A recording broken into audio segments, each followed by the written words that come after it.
Guten Morgen, Brazilian! Estamos aqui de volta, eu sou Flávio Morgenstern e você não é.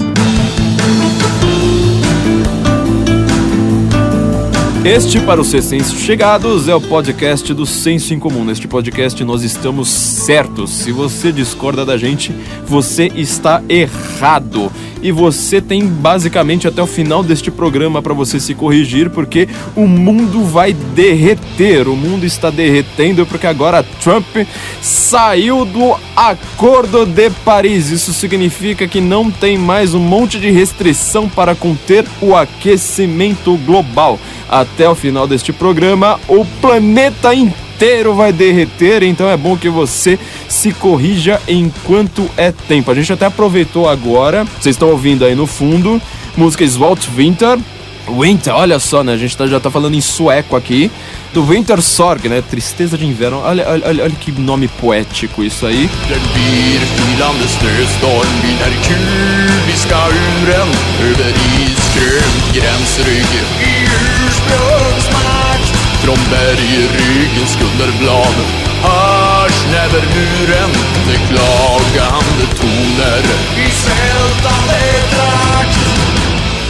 Justamente porque a gente precisa ter um pouquinho de neve antes do planeta derreter de vez. Então a gente vai até falar em sueco aqui neste programa. Este programa é poliglota, a gente fala todas as línguas que a gente consegue, que são muito mais do que vocês conseguem, e justamente pra gente conseguir falar do aquecimento global aqui enquanto ainda há frio, enquanto o ar-condicionado aguenta.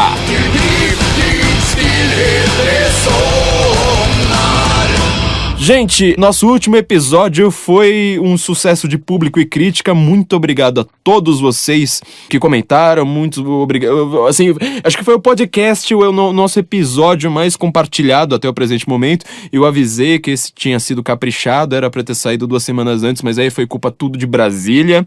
Quando nós explicamos se o nazismo ele é de direita, como costumam dizer.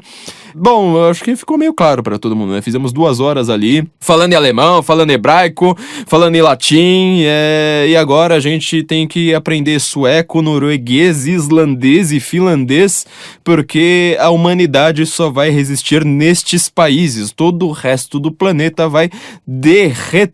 Eu lembro muito bem de algum assessor do Obama, agora eu não lembro qual dos empregados do Obama, ele disse que o maior risco para o planeta nestes tempos não era o Estado Islâmico, não era o terrorismo, não eram nem os russos, era o aquecimento global. O aquecimento global, ele move muitas paixões, muito menos do que o nazismo, mas tá chegando nesse nível, né? Acho que talvez esse assessor do Obama, se tivesse em 1939, ele também diria, olha, o problema do mundo não é o nazismo, não é o comunismo, o problema do mundo é o resfriamento global. Naquela época, na década de 50, circa 1950, acreditava-se que o grande problema do mundo era o resfriamento global, que nós chegaríamos a uma nova era do gelo. Lembrando, essa questão de efeito estufa, ela começou a ser debatida quase 20 anos depois, pelo menos uns 15 anos depois ali, pra gente ver como é que as coisas mudam, né? Nossos medos mudam. O medo aqui do Guten Morgen, o aquecimento global, óbvio, porque a gente ama frio, a gente ama falar da Islândia, né? Nossa grande preocupação é conseguir fazer nevar no Brasil. Este é o objetivo final desse podcast, é todo mundo andando de blusa de frio, todo mundo chique, sem mostrar as vergonhas aí em público. E nós estamos aqui empenhados em resfriar tudo que a gente conseguir. Mas nosso maior medo continua sendo não ter ouvintes e a gente acabar falindo. Então, por favor, você que está nos ouvindo, você que percebeu que nós estamos certos enquanto quem discorda da gente está errado, não se esqueçam de contribuir no nosso Patreon, para quem pode contribuir em dólar, no nosso Apoia-se para quem prefere contribuir em real. Vocês vão ter acesso à nossa revistinha com conteúdos exclusivos, e só assim que a gente consegue sobreviver neste planeta que está derretendo. Está derretendo mesmo. Muita gente já presume o que a gente pensa. Este episódio de hoje vai irritar bastante gente. O nosso objetivo final é irritar o máximo de pessoas possíveis, inclusive as pessoas que costumam concordar com a gente. Nós vamos falar hoje a respeito do que está por trás. A ideia do Guten Morgen sempre é analisar o que está por trás do debate público. Nós sempre dissemos, sempre, que as pessoas não têm consciência do que elas próprias defendem. Elas defendem coisas apaixonadamente como uma questão de vida ou morte do planeta inteiro, sem saber o que e do que estão falando. E com o aquecimento global não é nada diferente. Só pra gente ter uma noção aqui, por favor, levante a mão aí quem faz estudos a respeito do aquecimento global. Tem um grilo aí? Ouvi um grilo? Eu acho que ouvi um grilo. Você sabe que uma coisa curiosíssima do grilo, esse cri-cri que o grilo faz, é sensacional. O grilo é um bicho muito inteligente porque ele mede a temperatura, já que a gente tá falando de aquecimento global. Você só multiplica quantos cri-cris ele faz em 15 segundos, se eu não me engano, pelo número 4, você multiplica por 4, você tem a temperatura em Fahrenheit. Olha que bicho inteligente. Ele é muito mais inteligente do que você que fica discutindo sobre aquecimento global na internet, sem perguntar a opinião de um grilo antes. E aqui a gente vai, como nós somos especialistas em linguística, em linguagem, nós vamos já começar pelas nossas definições, as definições de sempre. Este programa, ele tá sempre dizendo que as definições de vírus e dos seus conceitos políticos estão sendo atualizadas neste momento. A gente vai primeiro dizer, o que é aquecimento global? Se você quer dizer que o aquecimento global existe ou não existe, primeira coisa que você vai precisar definir é o que é aquecimento global. Tô aqui arregaçando as mangas porque já tá ficando quente. Aquecimento global, preste bem atenção, se fala em aquecimento global, significa que você está medindo a média da temperatura do planeta, desde as capotas polares até o Equador, até o Ceará, mais ou menos, está ali dizendo, olha, a média desta temperatura aumentou. Isso significa que ela aumenta uniformemente, significa que na Antártica, o nome do continente é Antártica, viu, gente? Eu sei que todo mundo em português adora falar Antártida, pra não confundir com a marca de cerveja, mas, em primeiro lugar, a marca de cerveja praticamente não existe mais e você fala continente antártico, não continente antártido, e ninguém no mundo, ninguém fala Antártida, é Antártica mesmo, sinto muito, o marketing tem dessas, fizeram a mesma coisa com o Papai Noel por causa da Coca-Cola, mas o nome do continente é Antártico. Então, desde a Antártica até Osasco, a temperatura muda uniformemente? Acho que eu não preciso responder essa também, mas vamos lá.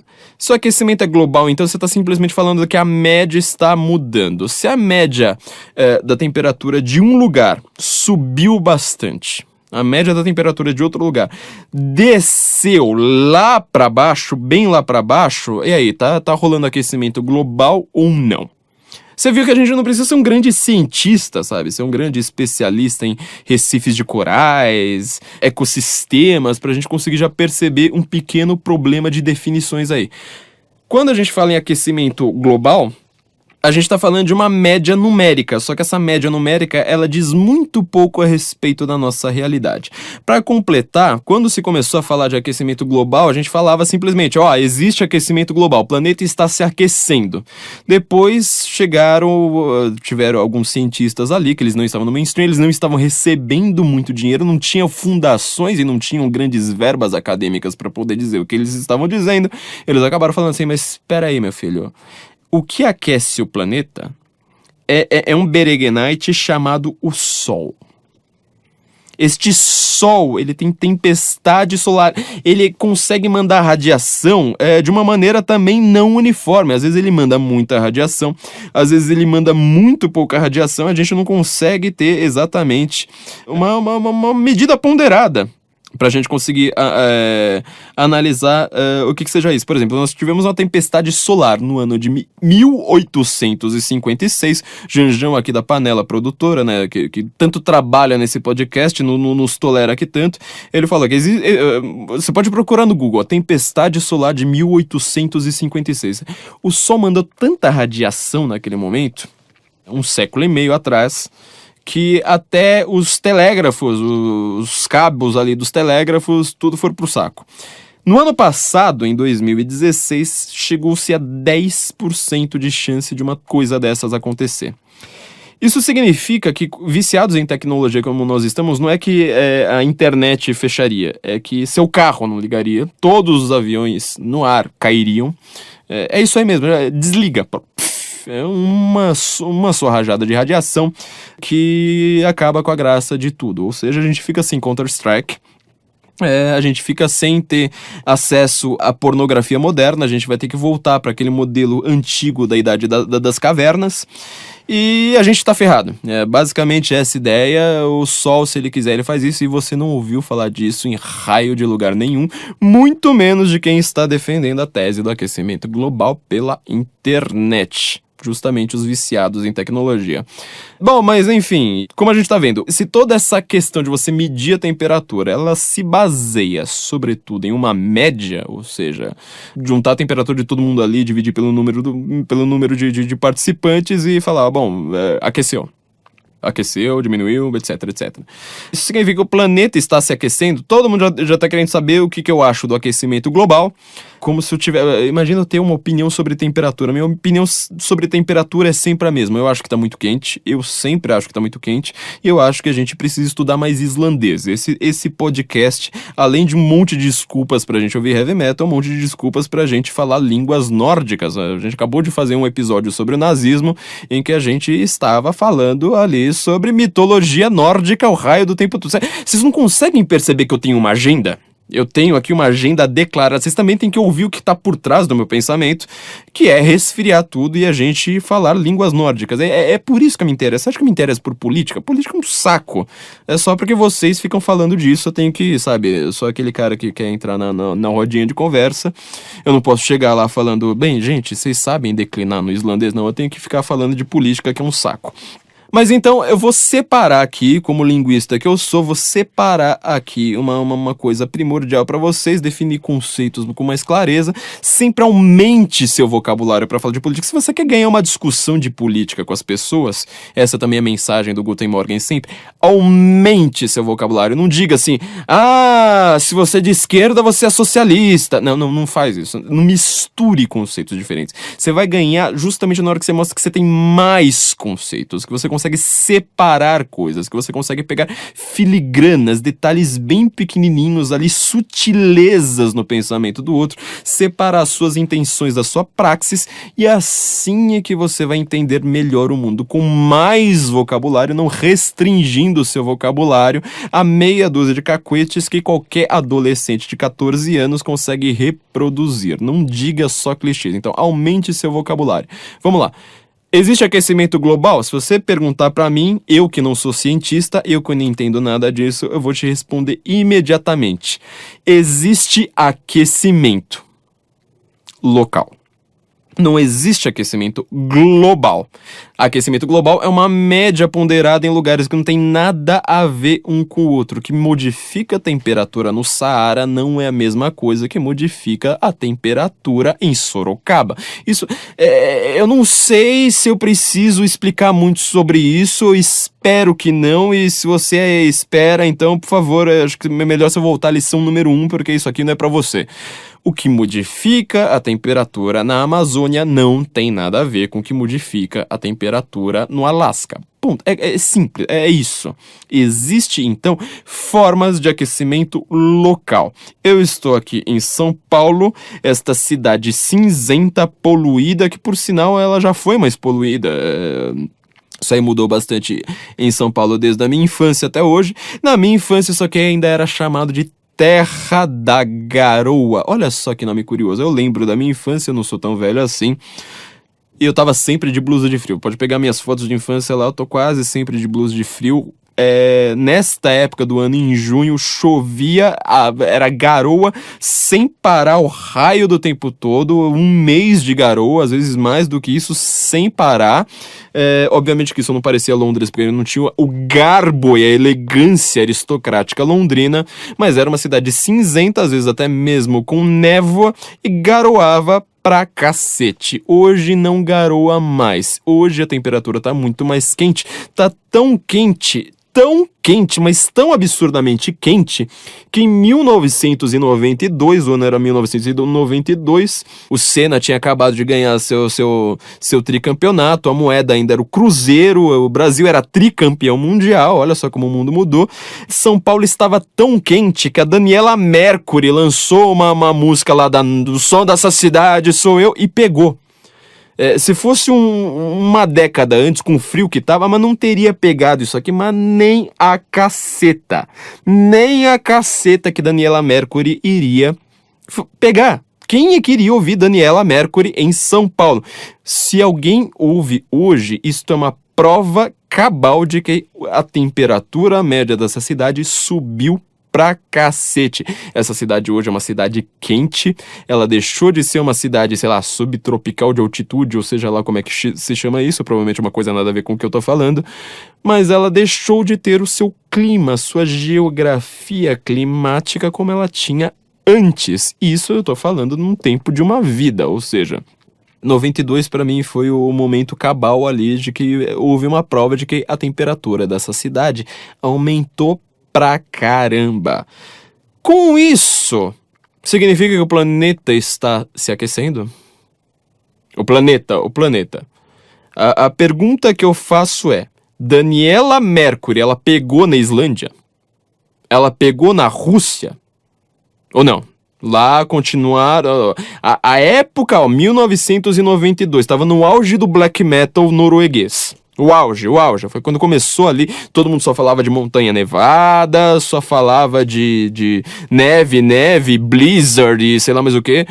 Daniela Mercury não pegou. Isso significa que o aquecimento ele é local, ou seja, uma cidade como São Paulo se aquece por fatores que não afetam uma cidade como Oslo. Lá a temperatura ela sofre outros fatores. Não tem atividade humana possível no presente momento no mundo, nem mesmo uma bomba atômica como as do Kim Jong-un, que consegue afetar a temperatura do planeta inteiro. Você pode ter coisas que vão ter reflexos globais, mas você não consegue aumentar a temperatura de uma maneira estupenda assim. Nem mesmo um novo álbum da Daniela Mercury. Daniela Mercury, a última vez que ela fez alguma coisa musicalmente relevante foi exatamente no ano de 1992, quando a nossa moeda ainda era o Cruzeiro, nosso presidente ainda... quem era o presidente? Talvez ainda fosse o Collor, acho que nem tinha rolado impeachment do Collor ainda quando ela fez aquela música. Nós éramos tricampeões mundiais de futebol, Senna estava vivo, sabe? Era um mundo completamente diferente. A União Soviética tinha acabado de ser derrubada, foi em dezembro de 1991, ou seja, era um mundo completamente diferente. Quando começou a aquecer a temperatura, ou a prova de que já tinha aquecido a temperatura em São Paulo. Já em Oslo, você estava no auge do black metal. Então, você vê, a mudança de temperatura, ela é local. Existe aquecimento local? Não tem a menor dúvida. São Paulo não é mais a terra da garoa. Isso aqui você não precisa perguntar para cientista. Você pode perguntar para qualquer pessoa que põe o pé na rua, fora de casa, dentro dessa cidade. Cidade de São Paulo, como você não sobrevive hoje mais nela, sem o seu ar-condicionado, isso já é uma prova de que existem aquecimentos. Vários aquecimentos por N fatores que não nos cabem dizer aqui. Existe aquecimento em lugar de natureza, existe aquecimento no meio do campo, mas o principal fator de aquecimento no mundo hoje se chama urbanização. É meio óbvio que com uma cidade como essa, que antes era tipo o alto de uma serra, quer dizer, continua sendo o alto de uma serra, mas agora ele está completamente urbanizada, você derrubou um monte de árvore, construiu um monte de monumentos de concreto armado feitos por Paulo Maluf, que por sinal acho que ele era prefeito de São Paulo nessa época. Olha como tudo se junta, tá vendo? Eu tô conseguindo explicar pra vocês, né? Isso aqui são provas irrefutáveis, gente. Eu falei que este podcast nós estamos certos. Quem discordar da gente tá errado, porque isso aqui é irrefutável. Maluf construindo águas espraiadas, Minhocão não é dessa época, mas um monte de obras de concreto armado, prédios e mais prédios causam um pequeno efeito estufa, certo?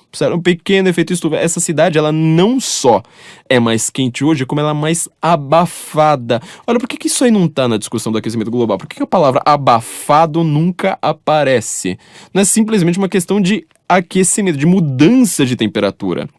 É uma questão justamente de você mudar a geografia. O ar, ele deixa de ser úmido, ele fica um ar mais cerrado, mais difícil de respirar, deixa a gente gripado para gravar podcast e a gente fica ferrado. Isso aí não tem a menor dúvida. Nosso projeto aqui no Guten Morgen é justamente resfriar novamente esta cidade. A gente quer que São Paulo neve novamente. Existe uma grande discussão se já nevou em São Paulo, provavelmente no ano de 1900 ou 1901. Existem registros históricos nos jornais falando, olha, caiu uma nevinha ali no Vale do Anhangabaú. Mas também existem registros dizendo que o céu estava sem nuvens naquele dia, então essa discussão permanece até hoje. Já uma cidade como Curitiba, minha segunda terra, neva mais ou menos a cada 30 anos, ou um pouquinho menos, uns 25 anos. Nevou 4 vezes no século XX, se eu não me engano. Não, nevou 4 vezes desde a década de 70. Agora eu não lembro de cabeça, mas enfim, eu tenho uma raiva O único ressentimento que eu tenho com Curitiba é que eu passei 4 anos da minha vida lá e não nevou. Foi eu sair de lá em 3 anos, nevou. Então você vê que é uma cidade que ela me sacaneou em matéria de temperatura e eu passei um calor desgraçado em Curitiba. Temos aquecimento local. Alguém tem dúvida disso? Ficou claro pra todo mundo? Daniela Mercury e o black metal norueguês provaram alguma coisa pra alguém? Eu acho que isso aqui ficou bem claro. Existe aquecimento local.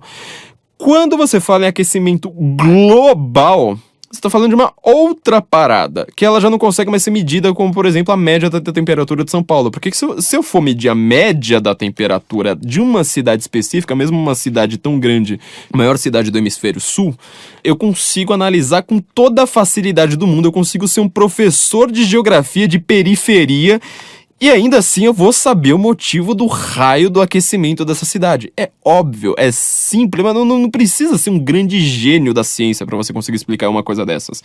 Você consegue. Agora, no caso do aquecimento global, você vai ver que você vai entrar numa série de complicações que nem sempre fazem sentido. Nem sempre conseguem fazer tanto sentido quanto você explicar o aquecimento local. Se você fosse falar assim, bom, então peraí. Antes existiam árvores, e existiam bichos, e existiam rios, e o rio Tietê era limpo, e lá existiam ninfas, e sereias, e fadas. E hoje nada disso mais existe, tudo é um esgoto a céu aberto, e hoje tem seres humanos e carros e prédios. Logo, é natural que quando você vai medir a média da temperatura no globo em si, toda a média do globo, como hoje tem mais gente do que antes, naturalmente significa que então existe aquecimento global, porque a média da temperatura do globo inteiro, juntando todas as pessoas de todos os países, sobretudo países em que as pessoas se reproduzem como coelhos ou como muçulmanos, tudo vai estar mais quente, certo? Mas o problema é o seguinte: existem coisas que aquecem o planeta, existem coisas que resfriam o planeta. A maior parte delas não é controlada pelos homens. Simplesmente não é controlada pelos homens.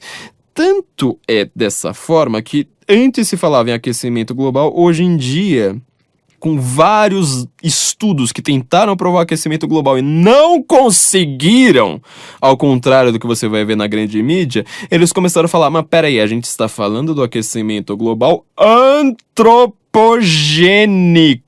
Não estou falando de qualquer aquecimento global. Porque eles começaram a perceber que essa coisa não estava pegando muito bem. Ou seja, quando você abre a sua carta capital, quando você ouve o seu podcast de nerd, quando você vai lá naqueles sites de cultura pop, que vão lá e falam assim, mas gente, todo estudo sério no mundo sabe que o aquecimento global existe. Quem não acredita olha, presta atenção no verbo. Quem não acredita no aquecimento global são rednecks estadunidenses, que eles vivem de plantações e vivem de gado, e eles são negacionistas do aquecimento global. Logo, nós que somos pessoas que não acreditam, são pessoas que sabem, porque a gente lê a revista Cosmopolitan, a gente sabe que o aquecimento global existe, é um fato e é um consenso científico.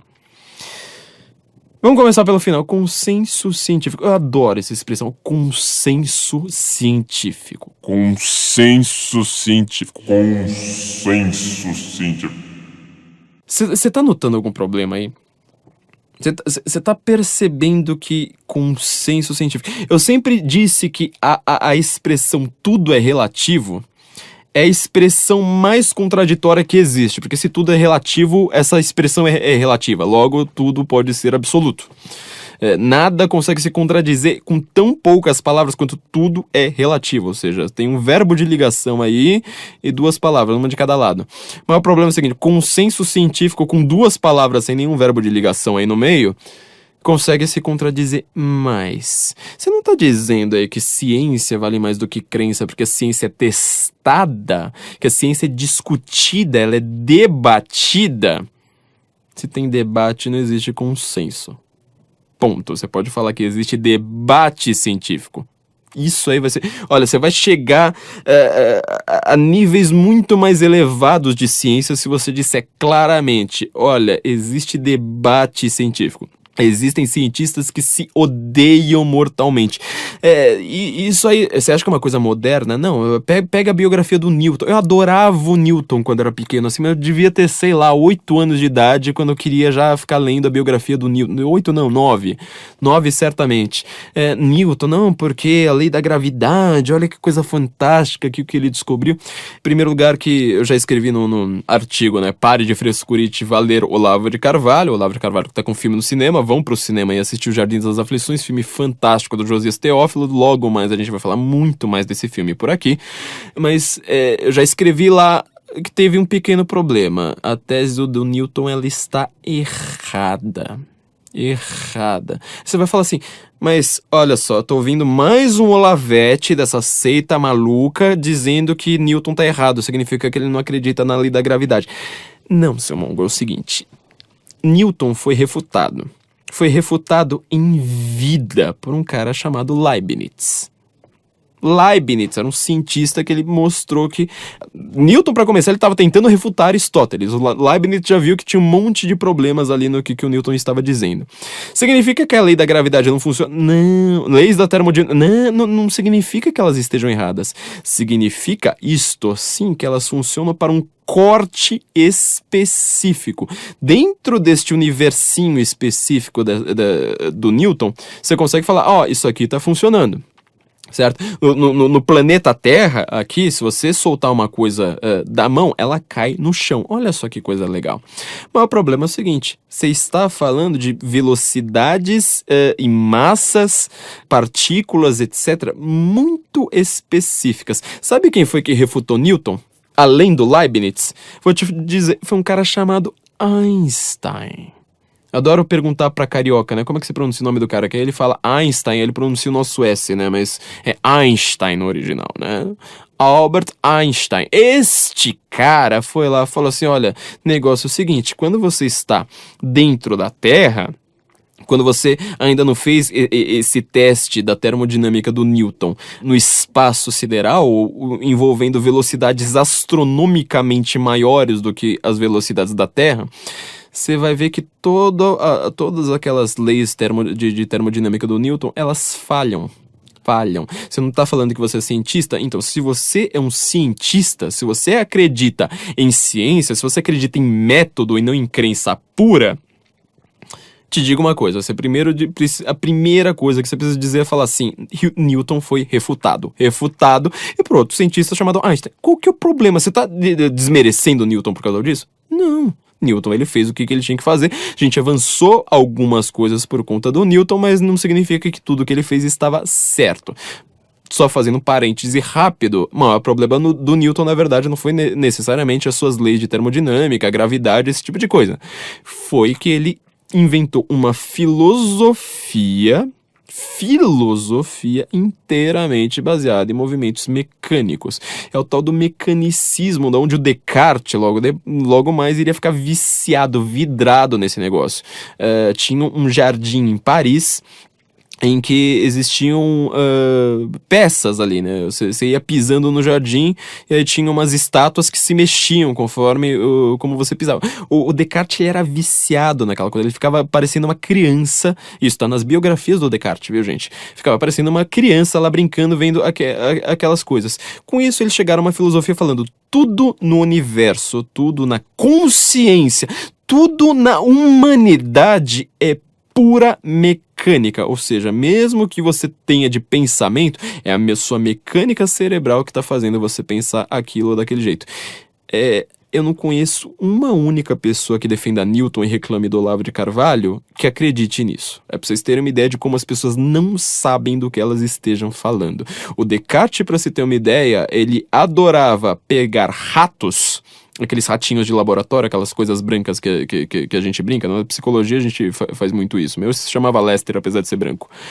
E abria assim a garganta do rato, abria a barriga do rato lá com faca, sem se preocupar, por exemplo, se o rato tá sentindo dor. Porque ele fala: isso aqui é puro ar correndo por dutos. É por isso que o rato, ele grita na hora que você corta a barriga dele, dá a impressão pela nossa sensação de dor que ele está sofrendo dor, mas isso aqui é puro duto, gente, não tem consciência aqui nesse rato, não tem essa noção de dor no rato, então eu vou ficar tudo torturando o ratinho bonitinho, porque é pura mecânica. Você acredita nisso, meu amigo? Você acredita que é tudo pura mecânica? Se você não acredita, então, por favor, diga. Não tenha medo de dizer, você vai perder amigos, eu sei, mas seus amigos são mongoloides. Não tenha a menor dúvida, nós estamos certos, seus amigos estão errados. Diga, repita comigo.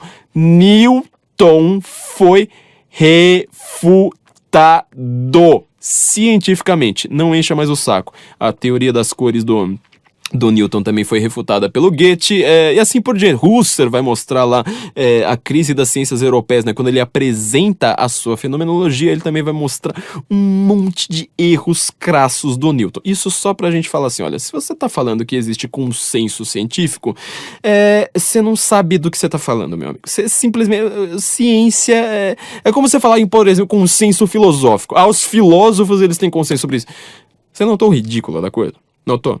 Consenso dos músicos. Os únicos músicos que têm consenso são os petistas, óbvio, que eles estão sempre lá falando: olha, não existe prova contra Lula e Dilma, eles sofreram um golpe e tiraram 800 trilhões de pessoas da miséria absoluta. E quem não gosta é porque são pessoas que roubam, pessoas que são fãs de um viciado em cocaína e são pessoas que passam no sinal vermelho e, portanto, não podem falar de corrupção e fora Temer. É isso.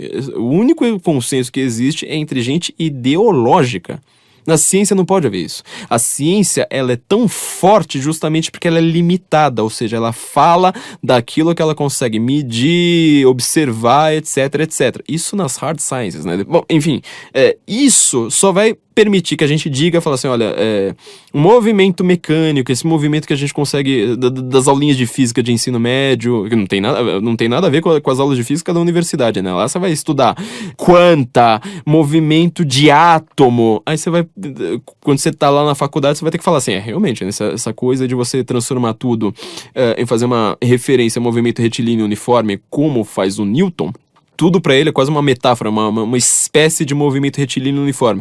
Na hora que você vai pros quanta, na hora que você vai ali, sabe, pras partículas subatômicas, assim como quando você vai pro espaço sideral calcular a velocidade da luz, das estrelas, você vai ter que pegar aquilo ali e falar assim: olha, isso aqui não tá funcionando. Foi uma bela tentativa. Você conseguiu fazer coisas muito interessantes para os movimentos dentro do escopo específico do planeta Terra. Hoje, com a tecnologia que a gente está vendo, isso aqui não funciona mais. A gente pode até continuar usando essas mesmas equações para os nossos movimentos específicos. Para outros tipos de movimento, aquilo ali não funciona mais. Vão ter algumas correções a serem feitas. O Albert Einstein fez essas correções. Então, não existe consenso científico, gente. Não existe. Ponto. Se você fala assim: olha, é consenso científico que existe aquecimento global, eu sei que você leu a revista Vice. Eu sei que você é fã da Cosmopolitan, eu sei que você lê Carta Capital escondido no banheiro da sua faculdade de Sociologia. Eu sei, é um tipo... É fato da vida. De onde você tiraria isso? Por que todo mundo... Olha, se existe consenso científico, por que todo mundo que acredita nesse consenso não usa outra palavra? Fala assim, olha, existe concordância científica. Não, eles não falam, eles têm que repetir o mesmo jargão, isso é um cacuete verbal. Eles têm que repetir da mesma forma, nunca não pode nem trocar a ordem das palavras, porque senão ninguém vai estar entendendo. Então, assim, quando você fala consenso científico, você está falando, eu faço parte de um grupinho de pessoas que acredita que Hillary Clinton é a deusa da natureza e acredita que todo mundo que não acredita em mim, na verdade, é ultra evangélico, fanático do Texas. É isso. Os caras esquecem que uma das melhores faculdades de tecnologia do mundo é do Texas. Tem jornaizinhos locais no Texas, justamente mostrando as análises que eles fazem, inclusive climáticas, deste raio, dessa faculdade. E quanta... Me fala aqui, qual foi a última vez que você ouviu falar de um estudo na Universidade do Texas? Como a gente já falou para trás, lá no episódio da crise intelectual, este é o conhecimento do homem comum ao mesmo tempo que é o conhecimento do ultracientista. Eu acredito exatamente nisso, na tradição do homem comum, que ele sabe de temperatura porque ele planta, ele não precisa de ficar lendo sociologia, ele tem que ir lá cuidar das vacas, tem que saber cuidar da mecânica do carro dele na hora que o carro dele quebra, ele tem que saber entender de remédio para dar para as vacas dele, ele tem que entender de plantação, de qual que é a melhor época do ano, e do que afeta o solo. Este é o conhecimento de um cara que ele não é acadêmico, mas ele trabalha com isso o tempo todo. Se você for esquematizar o que o cara sabe, vale às vezes uns 5 doutorados. Tudo bem, o cara ele não sabe falar nada com plural, ele fala cuspindo, ele só fala do Ronald Reagan até hoje, mas este é um conhecimento prático aliado ao grande conhecimento acadêmico. Então, quer dizer, se você quer ser uma pessoa que acerta na vida, que é como a gente, que é uma pessoa certa e quem discordar de você estará errado, primeira coisa que você precisa fazer, converse com o homem comum, com o faxineiro e converse com um grande gênio. Não converse com ninguém no meio do caminho. Se você conversar com... Classe média é uma ideia maravilhosa economicamente. Intelectualmente, a pior desgraça que acontece é a classe média, que é aquele cara que ele lê a Vice, ele lê a Carta Capital escondido no banheiro da faculdade de Sociologia. Na faculdade não precisa ler no banheiro, né? Mas em casa ele lê escondido no banheiro, né? O pai acha que ele tá vendo Playboy, mas como ele não tem mais testosterona porque ele só come soja, ele só lê Carta Capital escondido no banheiro. Isso é a classe média intelectualmente falando, ou seja, é o pequeno burguês, a gente que leu duas frases na vida, leu um jornalzinho, ele nem sabe qual que é o formato de um estudo acadêmico, ele não faz a menor ideia de quantas páginas tem um estudo acadêmico. Por exemplo, uma monografia de biologia, quantas páginas tem? São 60 páginas, igual mais ou menos os cursos de humanas. Eu já vi monografia de biologia que tinha 3 páginas, não tô brincando, é isso. Defesa de monografia, lá o cara com 3 páginas e uma página tinha um desenhinho ainda, porque não tem nada a ver com essas coisas que vocês leem. Vocês não fazem ideia do que vocês estão falando. Desculpa, gente, vocês são burros, o que eu posso fazer? Vocês leem, por acaso? Pode falar, vai, ninguém tá ouvindo, vai. Vocês leem. Vocês já pegaram lá, tipo, sabe o nome de uma revista acadêmica de biologia, pra vocês falarem tanto de, conceito científico? Não, mano, todo mundo sabe disso, todo mundo sabe que vocês não sabem. Isso é um fato da vida, é que a gente, na vida cotidiana, tem verdade que a gente não escancara, assim, não, é só você precisar ir ao banheiro, você não escancara a verdade, você fala, eu vou atender uma chamada muito importante, aí você vai ao banheiro, porque é o decoro, ou seja, são disfarces da vida pra gente não falar as coisas vergonhosas, mas uma dessas coisas vergonhosas é que vocês não entendem um cacete do que vocês estão falando. Adicionar mais uma coisa, existe uma coisa chamada ecologia, certo? Ecologia, ela ficou extremamente famosa ali, mais ou menos, na década de 60, vamos dizer assim, que era o pensamento verde. O que vai gerar depois o Partido Verde da Marina e tudo mais. Vamos aumentar nosso vocabulário? Vocês acham que que, como vocês viram, eu não acredito em aquecimento global, mas eu sou uma pessoa que quer que neve em São Paulo, que quer que vocês estudem islandês. Vamos lá.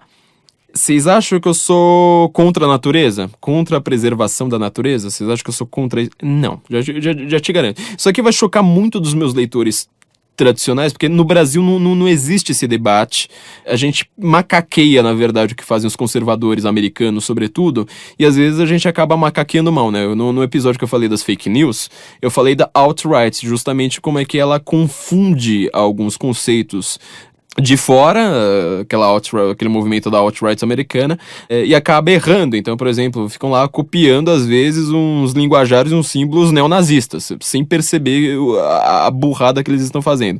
No episódio passado, quando nós falamos da história dos judeus, para explicar porque os nazistas odiavam os judeus, a gente deixou isso muito bem claro, ou seja, os judeus, eles, como povo sem pátria entre Estados-nações modernos e movimentos nacionalistas ali, para quem não conseguiu Estado-nação, como a Alemanha, eles têm um papel fundamental para a direita.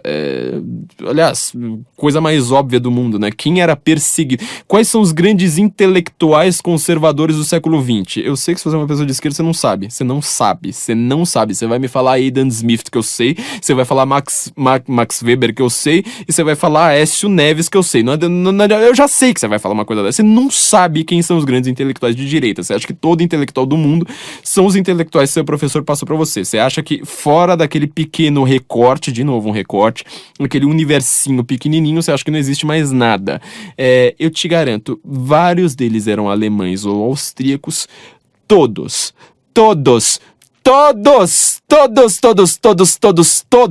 entraram na lista dos nazistas e todos eles tiveram que fugir da Alemanha. Todos. Erich Fögling, que foi o que eu mais usei no episódio passado, Hayek, Mises teve que fugir por Portugal, todos, porque eles eram antinazistas, seu animal. Bom, continuando, estávamos aqui falando a respeito dessa ideia de, em primeiro lugar, de consenso científico, em segundo lugar, de ecologia, ou seja, o brasileiro, ele vai lá e fala assim, bom, os conservadores americanos, eles não acreditam em aquecimento global, certo? Logo, não existe, então a gente pode derrubar a Amazônia, transformar ela num grande estacionamento que não vai ter problema, certo? Não, seu animal. A questão é o seguinte. Existe uma coisa chamada ecologia, que ela está ligada a uma coisa que na América do século XIX se chamava preservacionismo, ou seja, algumas florestas, alguns ambientes naturais precisam ser preservados. Preservados é realmente a ideia de você preservar aquilo, ou seja, você quer que o contexto global, ou seja, a floresta em si, ela continue sendo uma floresta, só isso. É bem diferente, por exemplo, de você falar assim, olha, o homem ele não pode fazer nada na natureza, ele não pode cortar, tipo, um ramo de árvore, certo? Porque senão vai dar tudo errado. Aí é o pensamento Bela Gil, entendeu? Bela Gil é aquela cozinheira, pra Bela Gil, a cozinha e o banheiro da casa dela é tudo a mesma coisa, assim, ela acha que ela pode substituir, enfim, faz churrasco de melancia, não pode usar fralda descartável. A maior conquista da humanidade foi o papel higiênico macio e a fralda descartável, meu amigo. Você não imagina o que é um ser humano antes dessas invenções. Nossa, era o caos, meu. Eu não lembro e já te digo que era... Não tenta pensar nisso por mais do que... Não, foge. De novo, decora, esquece a realidade. Não pensa a respeito disso. Não pense a respeito de fraldas renováveis. Não pense, volte a pensar em fraldas descartáveis, porque é isso. Bom, enfim, isso era ecologia. Agora, uma outra coisa completamente diferente, que isso é uma coisa completamente moderninha, se chama ambientalismo. Vamos separar ecologia de ambientalismo. Roger Scruton, no seu livro Filosofia Verde, mas não só nesse livro, ele, como principal filósofo conservador vivo da Inglaterra, ele faz questão de separar isso. Fala assim, olha, uma coisa é ecologia. Eu sou a favor da ecologia. Eu sou um super conservador. Isso significa que eu gosto de conservar a natureza. Eu gosto de ir para as Highlands e ver como aquele lugar é maravilhoso. Eu gosto de ver as vaquinhas, aquelas vaquinhas emo emo da Escócia, sabe? Que elas têm aquele penteadinho emo pro lado. Isso é uma coisa maravilhosa. Outra coisa é ambientalismo. Isso é uma filosofia política. Isto é uma coisa que vai te dizer, não, mas gente, não, na natureza, não pode.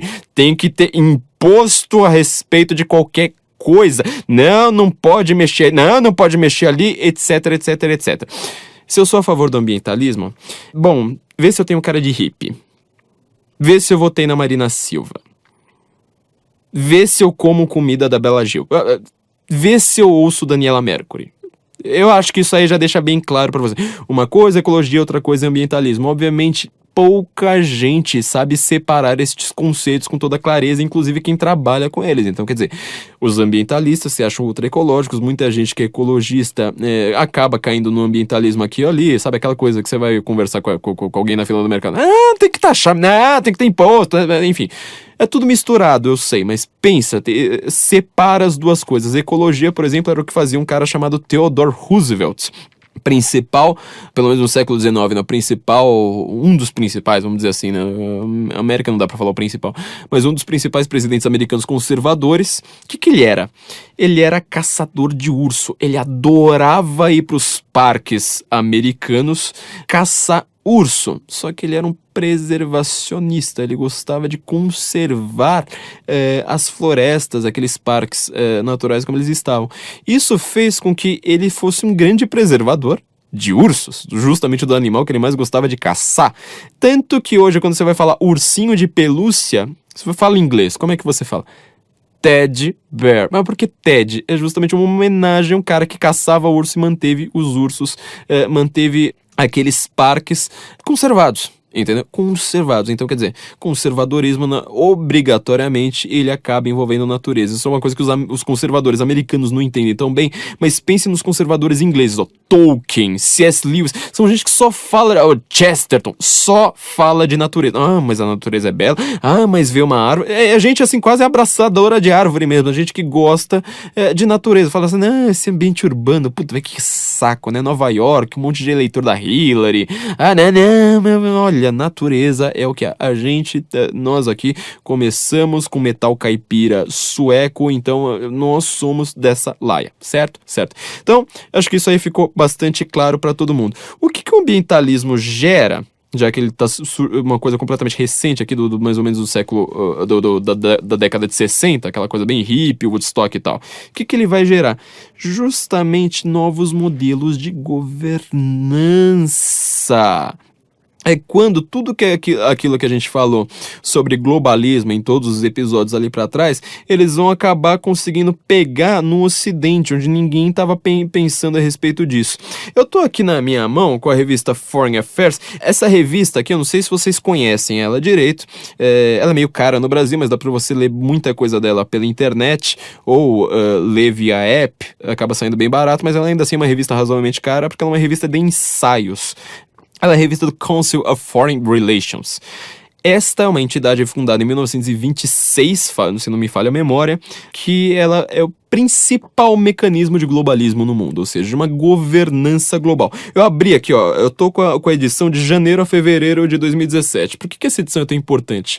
Porque o Trump tinha acabado de ser eleito. Eles juntaram, e pior, aqui né, nessa edição, de janeiro e fevereiro de 2017, na capa tá escrito Out of Order, The Future of the International System. Eles não juntaram simplesmente, tipo, o pessoal normal que escreve pra revista. Eles chamaram os caras mais pica da galáxia em matéria de globalismo e de relações internacionais. E falaram assim, agora a gente errou tudo, tava tudo errado, tudo que a gente tava planejando foi com os burros na água, e a água agora tá evaporando por causa do aquecimento global. O que a gente vai fazer? Então juntaram, só vou citar os dois primeiros nomes. Quem trabalha com relações internacionais sabe, Richard Haass, Joseph Nye. Assim, esses nomes, assim, é como você estudar música sertaneja, aqui está Chitãozinho e Chororó, entendeu? São os nomes mais pica do momento.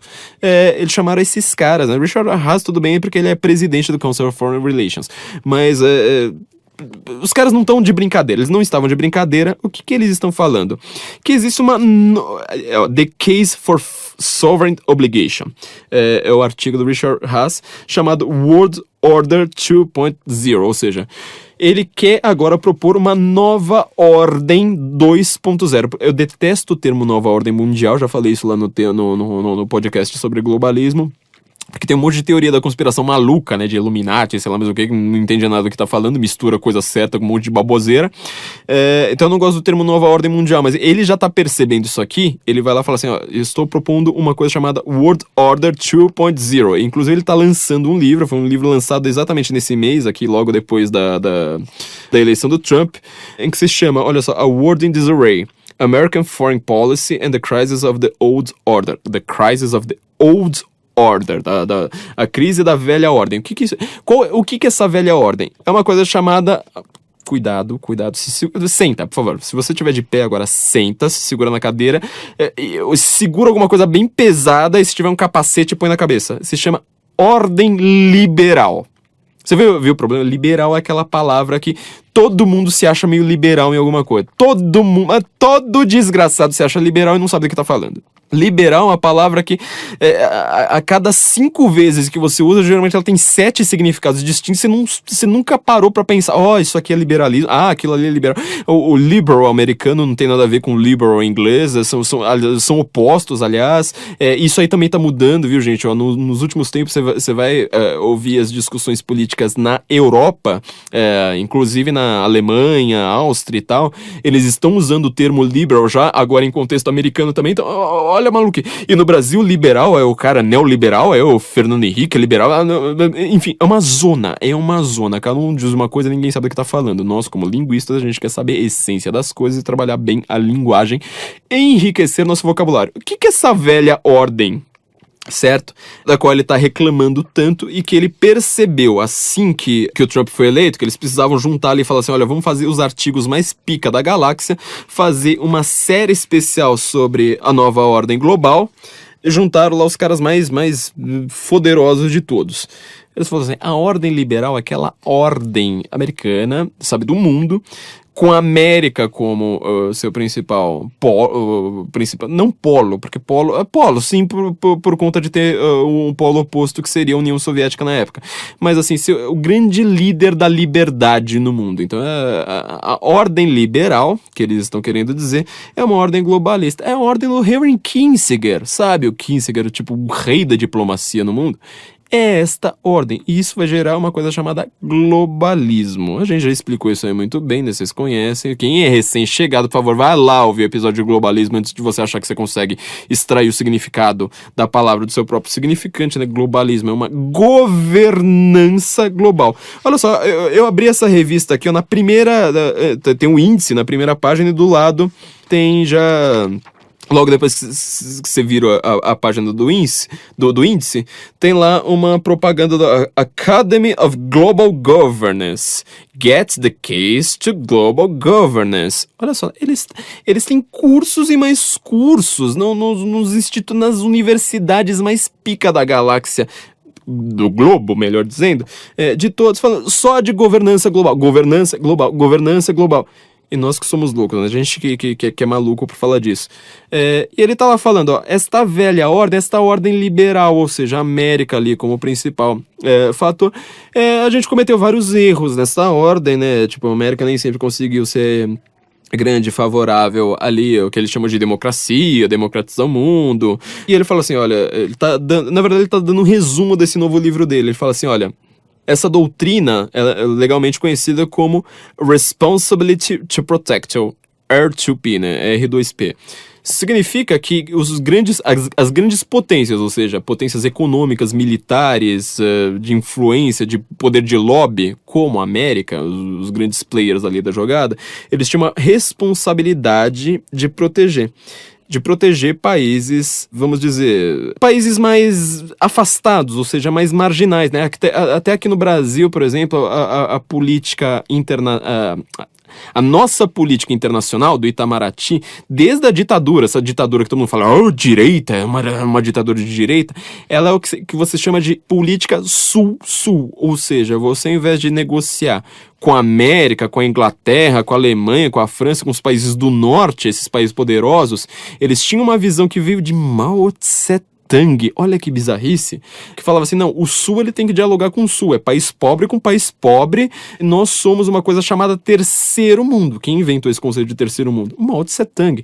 Tinha ali a América como primeiro, ou, aliás, o Ocidente como primeiro mundo, o Ocidente capitalista como primeiro mundo, a União Soviética como que seria um segundo mundo, e ele falou assim, bom, já que eu não consigo ganhar do Stalin, já que eu não consigo ganhar do Khrushchev, dessa turma toda, vou fazer então uma espécie de terceiro mundo. Não vou ser o guia do terceiro mundo, vai ser a China maoísta, governando pelo menos, sendo guia de todos os países ali do terceiro mundo, esses países que era o terceiro mundo, né? Hoje alguns desses países a gente chama de países em desenvolvimento como o Brasil. E ele tá lá, enfim, essa era a ordem antiga, ou seja, a América tinha essa responsabilidade. Só que agora o Richard Haas, ele tá falando que a gente precisa ter uma coisa diferente, que é a obrigação de soberania. Ou seja, a gente fez um episódio inteiro aqui só sobre soberania, né? O fim das soberanias nacionais. O que agora você vai ter que falar assim, você pode até ser soberano, viu? Você pode ter aí no seu país, você pode até ser presidente e tal. Você pode até criar suas próprias leis, ao invés de pegar a lei pronta da ONU. Se, por exemplo, se sua população local quiser ter um costume específico, beleza! Só que você vai ter que ter uma obrigação dentro da sua soberania. Esta obrigação, a gente vai lidar com esta obrigação, seja militarmente, seja por lobby, seja por sanções econômicas, etc. Parece o mundo que você conhece lá fora. Eu tô viajando, eu tô maluco. Eu não sei do que eu tô falando. Quem sabe deve ser, tipo, o consenso científico lá. Parece, enfim. Quais são os dois principais calcanhares de Aquiles essa questão de obrigação de soberania? Eu já te falo, são dois fatores, dois elementos chaves do que estão acontecendo no mundo hoje, que eles necessariamente não estão dentro de uma soberania. Eles não acontecem necessariamente nas fronteiras de um país. Não adianta você construir um muro, não adianta você fazer nada, aquilo ali não fica dentro da soberania. Quais são os pontos que ele mais fala aqui? Cyberespaço, certo? Um crime do cyberspace, ele não consegue ficar restrito a uma soberania. E clima. Meu amigo. Lembra lá do papo sobre ecologia. Ecologia é a coisa mais conservadora do mundo. A União Soviética odiava esse papo de ecologia, falava que era um luxo burguês. Como assim eu vou parar toda a minha produção dos trabalhadores para ficar preocupado com o meio ambiente? O Alexandre Solzhenitsyn, um dos caras que eu mais cito na minha vida lá no Arquipélago Gulag, ele até fala que zoológico de Moscou, você imagina que com um zoológico socialista, como é que é a produção de comida num zoológico socialista? Falava assim, olha, na hora que um animalzinho morria, primeira coisa que a gente fala, não tinha gastos assim pra ficar enterrando o animal, jogar carcaça pra outro animal e com rapidez, porque nem todo bicho come carcaça, e assim vai. E se morresse, por exemplo, um trabalhador do zoológico ali, sabe, na jaulinha do tigre, enfim, ele nem completa.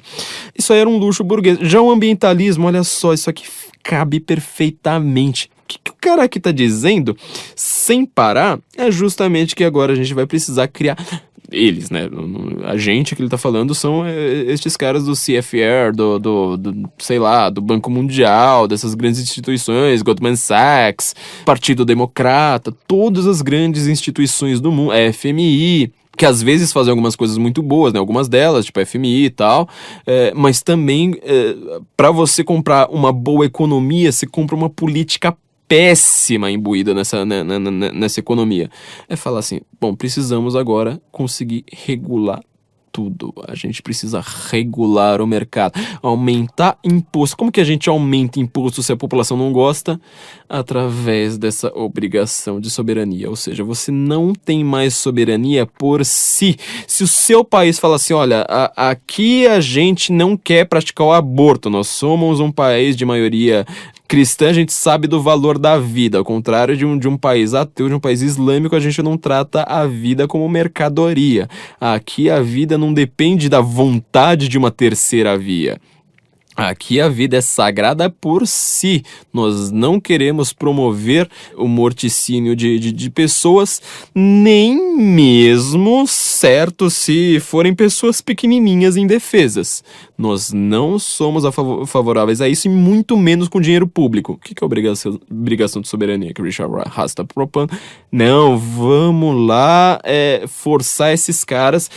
Vai ter agora um canal de TV lá falando: precisamos falar sobre aborto. Aí os humoristas do país vão estar lá falando: precisamos falar sobre aborto. Aí você vai no movimento feminista, que recebe uma bolada desgraçada desses caras: precisamos falar sobre aborto. O aborto é um direito. É um direito da mulher. É tudo um direito. Direito. Quem é que faz direitos?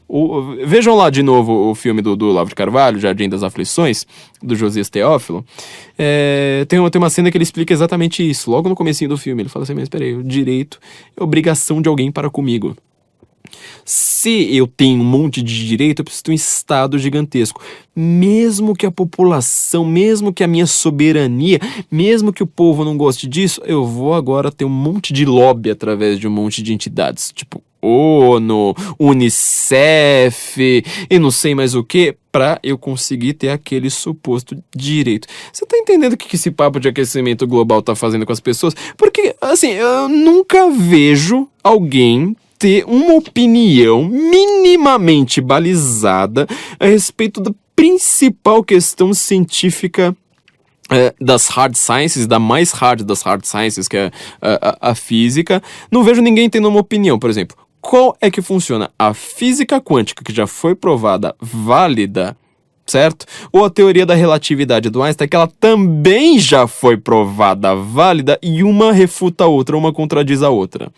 Essa grande história de teoria M, ou seja, a gente precisa ter uma teoria unificadora, é justamente para você unir, sobretudo, essas duas coisas. Falar assim, ó, essas duas coisas aqui, os princípios dela são uns, e o princípio da outra é um princípio contraproducente em relação à primeira. Eu nunca vejo um puto ter uma opinião falando: olha, eu tendo a preferir a física quântica. Eu tendo a preferir a teoria da relatividade. Nunca vi um desgraçado ter isso. Tem até um episódio do Big Bang Theory, aliás, acho que mais de um, envolvendo lá aquela namorada do Leonard, uma das que eu mais gostava antes da Penny, Leslie Winkle. Ela termina o namoro dela com o Leonard justamente porque ele aposta num lado, e ela fala: isso aí pra mim é uma coisa, não dá pra eu namorar com alguém que prefira esse lado. Eu não lembro agora qual dos dois que é. Teoria das cordas, essas coisas todas, tá tudo envolvendo essa discussão. Eu nunca vi ninguém ter uma opinião sobre isso. Agora, sobre aquecimento global, meu amigo. Sobre aquecimento global, digita qualquer site aí, ó, Cultura Pop, sua revista de política preferida, site de nerd, todos eles vão falar assim: olha, se você não acredita em aquecimento global, você é um negacionista. Ninguém fala assim: olha, se você acredita em mecânica quântica, você é um negacionista da teoria da relatividade. Nunca vi. Você vê como as pessoas não sabem o que elas estão falando? Agora, se você tem aquecimento global, vamos supor que isso aí existe, acho que já ficou bem claro para as pessoas que isso aí é bastante falho. O que é que você vai ter? Como é que você vai controlar o aquecimento global? Quais são os mecanismos que existem? Eu não tô falando o que vai acontecer no futuro, só pensa no mecanismo que existe. Taxa de carbono, ou seja, você como um produtor, as empresas do seu país, elas vão ter que pagar uma taxa de carbono para quem? Para quem? Para entidades de governança global. Você entendeu como isso aí tudo bem, você tá vendo aqui claramente uma pessoa que quer resfriar o planeta. Eu repito se não ficou claro pra alguém, eu deixo aqui bem claro. Eu quero resfriar este planeta. Eu sou uma pessoa que gosta de língua islandesa. Eu gosto de estudar saga. Meu momento preferido no Tolkien, lá no Senhor dos Anéis, é quando os caras vão lá pras Montanhas Nevadas e o cacete A4. Agora, quem é que vai sair ganhando com esse negócio? Um projeto de governança global que tá aqui, ó, na cara de vocês. Vocês não estão vendo, mas eu estou esfregando a revista Foreign Affairs na cara, no nariz de você, até doer. Enquanto não estiver doente, você vai falar assim: não, mas é gripe. Eu falo assim: não é gripe porque existe aquecimento global, ninguém mais vai ficar gripado igual eu. Isso aqui, seu nariz está doendo agora por conta dessa revista. Desgraçado. Entendeu? Isso aqui é um projeto de governança global. Se existe aquecimento global, eu já disse, existe aquecimento local, meu amigo. Eu não preciso ser cientista pra saber disso. É a coisa mais óbvia do mundo. Você só precisa ser paulistano. É a única coisa que você precisa fazer pra acreditar em aquecimento local, é isso. Agora, se você vai falar em aquecimento global, você tá vendo como você não sabe do que você tá falando? É simples. Eu não tô querendo dizer, olha, mas a média da temperatura do planeta, não sei mais o que. Gente, o Alexandre Garcia entrou nos Trend Topics, eu tô gravando hoje na sexta-feira. Ele entrou nos Trend Topics hoje do Twitter, justamente porque ele falou assim: olha, enquanto o Sol não assinar esta porcaria deste Acordo de Paris, não vai adiantar nada. Se o Sol resolver, tipo, explodir um pouquinho mais, ele é uma bomba de hélio. Se ele solta lá uma rajadinha só, esse planeta fica aquecido por 10 anos. Entendeu? O cara do efeito estufa, sabe? O cara que inventou esse negócio de efeito estufa, não sei mais o que. Você repara, né? Efeito estufa sumiu, né? Ninguém mais fala efeito estufa. Efeito estufa era uma coisa que fazia mais sentido. O buraco da camada de ozônio. Quando foi a última vez que você ouviu falar isso? Você ouviu falar nos últimos tempos? Não ouviu, né? Porque o buraco da camada de ozônio, ele não gera, por exemplo, taxa de carbono. Ele não gera político ganhando com isso. Ele não gera instituições que estão faturando, diminuindo a soberania dos países só para conseguir controlar as suas leis. Buraco da camada de ozônio, essas coisas. Não existe mais. CFC, lembra dessa história? CFC. O cara que inventou essa teoria do efeito estufa, ele foi lá e falou assim: gente, isso aí não tem nada a ver com a atividade humana. Ela abre, fecha. Isso aí afeta muito menos a temperatura do planeta do que se acreditava ali naquela década. Não lembro se de 60 ou de 70.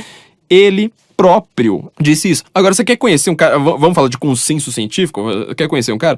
Digita aí no Google, não acredita em mim não, viu? Digita aí no Google por um cara chamado Patrick Moore. Patrick Moore. Sabe quem que é esse cara? Ele é simplesmente, mas simplesmente, o fundador, um dos fundadores do Greenpeace. Procura, tem várias entrevistas dele em português, não é brincadeira. O Greenpeace ele tem um faturamento de 360 milhões de dólares. Tem alguém ganhando com isso aí, ganhando o seu dinheiro, seu trouxa. Você paga imposto no seu arroz pra dar dinheiro pra esses caras. E ele mesmo fala assim, em primeiro lugar, ver de acordo com o comunismo. Tem um livro novo do Pascal Bernardin, novo assim, acho que foi tradução nova, né, mas já tem um tempinho no mercado. Pascal Bernardin, que analisou os documentos da ONU a respeito de educação, para ver como é que você faz uma educação ideologizada. No seu livro Maquiavel Pedagogo, o segundo livro dele chama justamente Império Ecológico, verde, a nova cor do comunismo. Justamente falando assim, ó, os caras, eles não falam mais de classe social, eles não falam mais de pobreza, porque isso aí, eles perceberam, o capitalismo tira as pessoas da miséria, ao contrário do que se pensava. Quem conhece capitalismo, quem conhece economia, quem não leu só Marx fala em classe social, quem leu de fato capitalista de verdade, um Ludwig von Mises, um Hayek, um Henry Hazlitt, quem leu isso fala assim, olha, capitalismo acaba com a pobreza. Então eles não falam mais isso, eles falam agora num tema já sensível para todo mundo. Fala assim, não, aquecimento global, isso aí é mais perigoso do que o ISIS. O Al Gore foi o único ser humano a ganhar um Nobel e um Oscar no mesmo ano. Ele falava claramente, o ISIS, o Estado Islâmico, ele existe por causa do aquecimento global.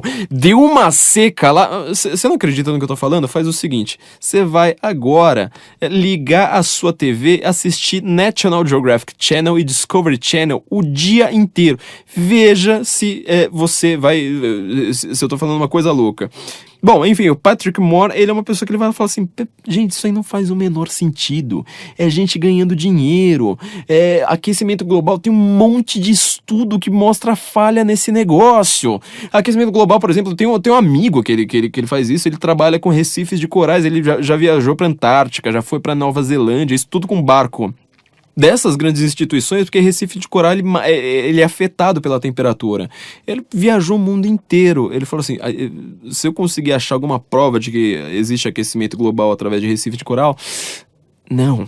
Eu mesmo, quando dou minhas aulas de linguística, eu falo para as pessoas, né, o linguista Guy Deutsche, pelo menos dos mais fáceis de se ler, o melhor linguista do mundo hoje, né, dos fáceis de ler. Ele mesmo fala que a língua é uma...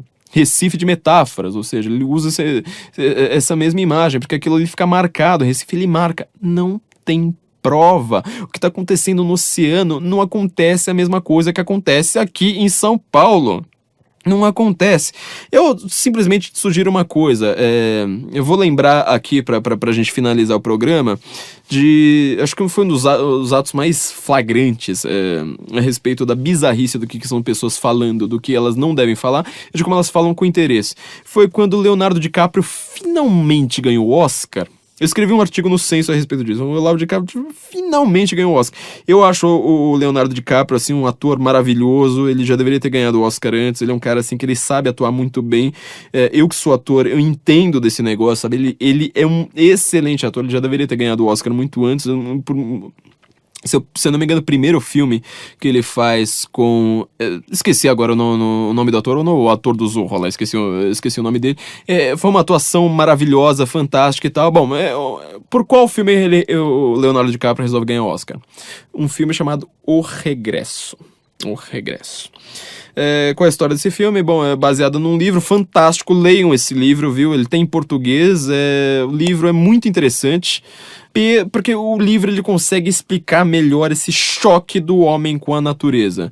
Pra quem tem gastrite como eu, toda janta a gente lembra um pouco disso, que é o velho embate do homem contra a comida. Mas lá era o embate do homem contra a comida viva. É um pouco diferente do que eu sinto na minha vida. Então, bom, no filme ele tá lá, no meio da neve, e ele é quase estuprado por um urso, ele tem que dormir lá dentro de um cavalo pra conseguir sobreviver ao frio, etc. Olha o enredo do filme.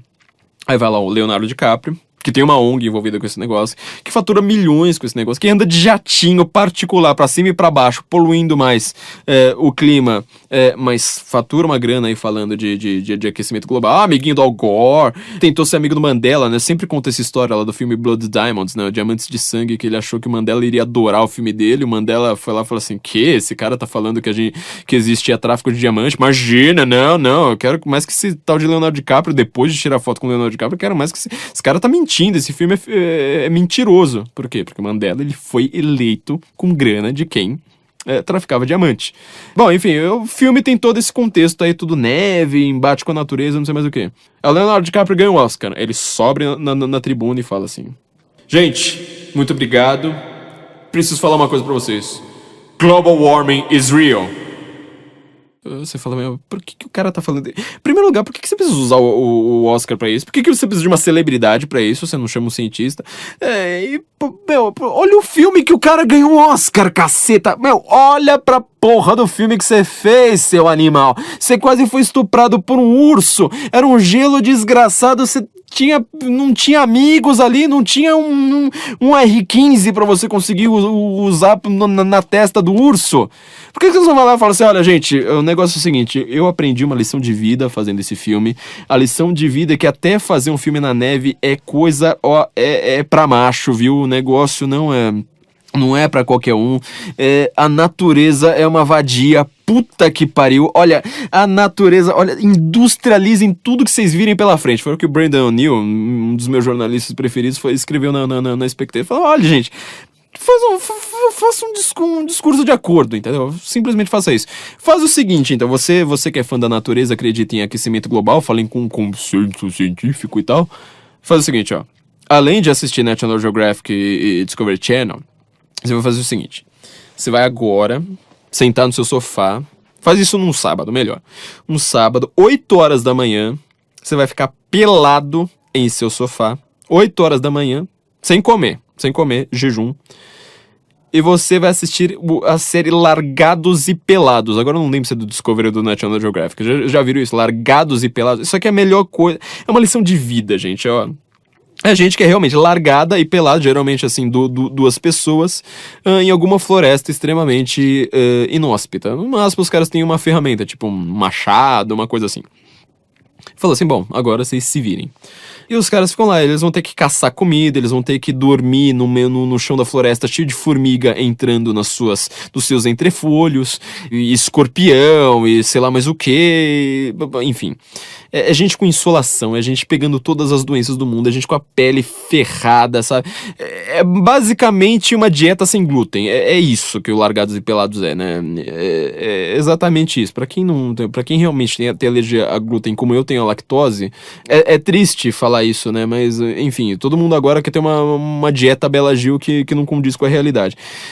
Assista Largados e Pelados ali, veja a temporada inteira, assim, 8 horas da manhã, pare 8 horas da noite. Não pode almoçar, não pode tomar café da manhã. Você é fã da natureza, você não gosta da natureza, não acha que índio é tudo feliz, né? Tipo, índio não faz guerra, isso é coisa de homem branco, isso é coisa do capitalismo.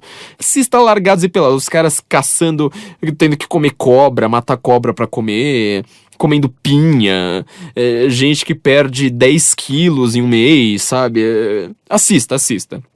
Na hora que você terminar de assistir, não é um pedido meu, você vai fazer isso por você mesmo. Olha, você vai levantar do seu sofá, daquela sofá bem confortável, viu, gente? Vai deixar aquela mancha, assim, em formato das suas nádegas, entendeu?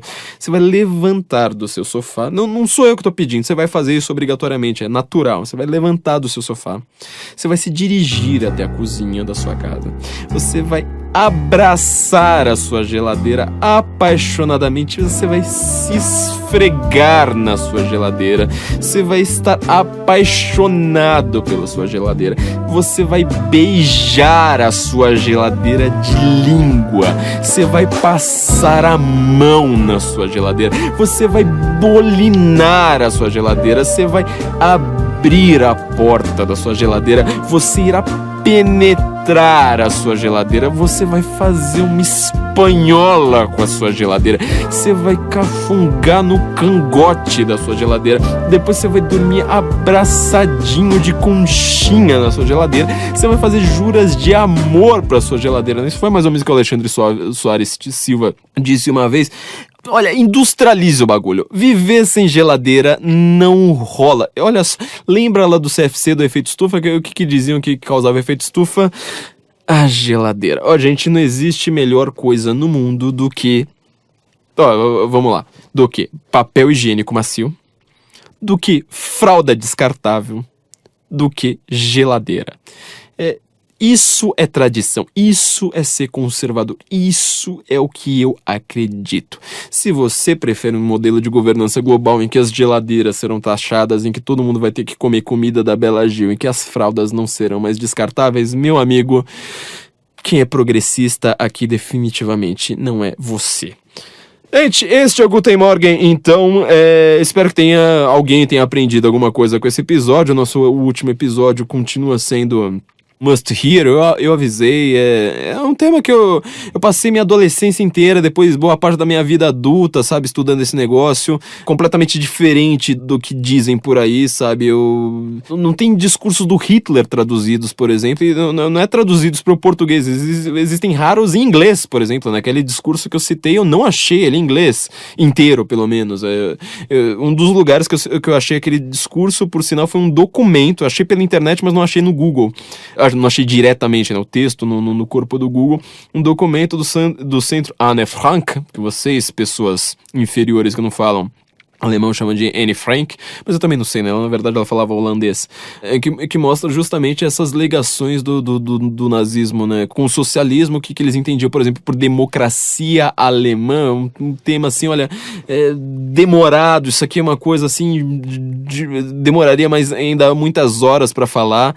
Teve muita gente que comentou falando, olha, eu conhecia vários desses fatores, mas em separado, eu nunca tinha parado pra pensar neles juntos, o que geraria, um tema cola no outro, sabe, junto, mas eu espero, assim, que vocês tenham aprendido bastante com eles, né, acho que ficou uma coisa meio clara, né, se você perguntar naquela época, o nazismo era de direita ou de esquerda? Bom, o Terceiro Reich, ele parecia mais com a Inglaterra capitalista, com a América ou com a União Soviética? É simples, não tem muito que se discutir. Depois disso, nosso amigo Marcelo Rubens Paiva, até o presente momento, pelo menos, não respondeu, né? Eu deixei assim muito várias perguntas pra ele, ele acabou não respondendo simplesmente nenhuma, o que eu achei bastante estranho, né? Acho que ele poderia, assim, pelo menos deixar claro o que ele quer dizer. Mas, assim, vou iniciar aqui uma sessão final do nosso podcast chamado Vale um Kennedy? Eu vou citar, assim, o melhor comentário da semana a respeito do podcast passado, pra gente ver se vale ouvir com o Kennedy. Esse aqui eu acho que vale, eu vou já colocar aqui pra vocês, ó. O comentário tá na própria, no próprio post lá no sensoincomum.org do episódio passado. O comentário aqui é de Danilo Corsi. Vamos ouvir o que Danilo Corsi tem a dizer pra gente. Kennedy, por favor. Baixei o player.fm para ouvir podcasts. Buscando coisas aleatoriamente, deparei-me com este episódio sobre um assunto que sou fascinado. Ouvi uns 10, 15 minutos do podcast. Se o começo já foi bem esquisito, com uma desqualificação de um linguista em especialista em discurso do nazismo, a coisa ficou bizarra, onde foi falado sobre a origem do judaísmo e daí, do nada, Batman saiu um cristão no meio, sem contexto, sem explicação, do nada, gratuito. Me pareceu forçar a barra para provar seu ponto de vista. Até porque, mesmo uma sendo derivada da outra, são coisas bem diferentes. Mesmo porque o nazismo não perseguiu cristãos, exceto as testemunhas de Jeová. O nazismo não só organizou algo, como a igreja protestante na época, como mantinha relações diretas com o Vaticano, inclusive mandando embaixadores o tempo todo para conversas com o Papa. Há centenas de relatos, em especial as obras de Joachim Fest, que falam exaustivamente sobre o assunto. Ou seja, começou a discussão de maneira totalmente distorcida. Nada de bom poderia vir dali. Parei de ouvir na hora. Deixo esse comentário aqui para que outros que se aventurem tenham em mente que, sim, é uma pauta dirigida e, se ouvir, busque contrapontos, porque tem muita gente séria falando justamente o oposto. Olha, Danilo Corsi, você fez o melhor comentário da semana, nós adoramos, não poderíamos deixar de te homenagear aqui com este momento Vale um Kennedy. Você vê o que é o caipirismo brasileiro, né? Tipo, não ouvi, não li, mas eu ouvi 10, 15 minutos, me pareceu estranho. Eu não preciso conhecer ninguém, né? Mas o cara ouve falar de um tal de Joachim Fest, fala assim, bom, é um historiador, certo? Ele tem nome alemão, então ele parece manjar. Olha, se eu ouvi um historiador de nome alemão, meu Deus do céu, mas que pênis grande e grosso. É o que as pessoas costumam ver. Não precisamos praticar um boquete caprichado imediatamente ao som de Kennedy, né? Mal sabe ele que o Joachim Fest, ele se meteu numa das maiores encrencas na Alemanha, era um cara completamente disputado, só que pra isso você precisa não ler Joachim Fest, você precisa ler mais do que Joachim Fest, você precisa saber o quanto esse cara é desacreditado na Alemanha. Mas assim, se você só lê um cara, se você só conhece uma pessoa, assim, tipo, não, eu conheço Joachim Fest, então não preciso ouvir mais nada, porque a gente séria falando o oposto, basta eu continuar na minha ignorância aqui e falar, não, basta eu conhecer Joachim Fest. É um historiador alemão. Mal sabia ele quantos historiadores alemães tiram sarro desse cara, porque eles inventaram a posteriori, já lá na década de 60, quase 70, inventaram essa bizarrice de falar, não, o nazismo era de direita. Então eu falo, quê? Peraí, o partido, ele se chama Partido Nacional Socialista dos Trabalhadores Alemães ou Partido Internacional Capitalista dos Especuladores Financeiros da Globalização de Livre Mercado do Sistema Bancário Controlado por Judeus. É isso, gente, é só isso. Bom, nós falamos nesse episódio a respeito das corporações de ofício, né? Eu espero que tenha ficado bem claro, né? A respeito lá da questão da cabala judaica contra a cabala hermética, que isso aí foram coisas que surgiram junto com as corporações de ofício, né? Aquela coisa da maçonaria que eu falei, né? A maçonaria, ela é tão de ofício que ela considera Deus, né? Um grande ofício, ou seja, aqui você aprende o seu ofício. Deus é o grande arquiteto, então todos os símbolos da maçonaria são símbolos de trabalho. Qual que é o nome do partido nazi? Trabalho. Maçonaria estava envolvida com o nazismo? Não inteira, mas estava, tinha vários maçons lá. O cara que inventou a sociedade Thule, sabe? A sociedade que eu falei lá, que ela é basicamente um braço de estudos. Olha só, o nome dela originalmente era Studentgruppe für Germanisches Altertum, ou seja, grupo de estudos da antiguidade germânica. É o que eu estudo, gente. Isso aqui não é brincadeira. Ela tinha um símbolo que, por sinal, já era uma suástica arredondada. Era uma sociedade ocultista, né? Era de Munique. Ela foi fundada por um cara chamado Adam Alfred Rudolf Glauer, que era também chamado de Barão de Zebotendorf. É dela que vai surgir o nazismo e toda a simbologia do nazismo, né? Da suástica, aquela coisa toda. Sabe o que Zebotendorf estudava? O islamismo sufi. Islamismo sufi. Quem defende islâmico hoje, será que é a direita? Quem defende Israel hoje, será que é a esquerda? Bom, enfim, né, isso aqui, obviamente, tem gente muito séria estudando outras coisas, né, Sociedade Thule tem bastante coisa pra vocês pesquisarem até em português, viu, a Thule Gesellschaft. Falei, ela continua existindo até hoje, tem site e tudo mais. Bom, eu falei bastante dessa relação, né, de como essas corporações de ofício, elas vão gerar esse movimento trabalhista, ou seja, nós somos a classe trabalhadora, essa crença de que existe uma classe trabalhadora, né, e os outros não trabalham, até o historiador marxista A.P. Thompson, que por sinal foi um dos caras que inventou essa história de que o nazismo era de extrema direita, né? Nenhum nazista nunca disse que era de direita, odiavam os conservadores. O hino nacional alemão, canção de Horst Wessel, eles falam, nós queremos honrar, estamos aqui honrando o povo alemão, que eles estão sobre ataques, estão sendo metralhados pelos reacionários, by the reaction. Eles falam claramente no próprio hino deles que eles odeiam conservadores reacionários. Mas não, né? Eles eram tudo de direita, né? Os dois simbolismos ali que eu coloquei, um em contraposição, o outro era a árvore da vida judaica, né? Que é uma árvore da vida, da cabala judaica, aliás. Vocês podem procurar no Google sempre, que é da criação do mundo, ou seja, o judaísmo, como ele não é uma religião étnica, ele começa justamente a mostrar a diferença dele como uma religião de evangelização até para outros povos, não mais sendo uma religião étnica, apesar de ter surgido ali de um povo específico. Ele tinha uma árvore da vida completamente espiritual, da criação de Deus, da mente.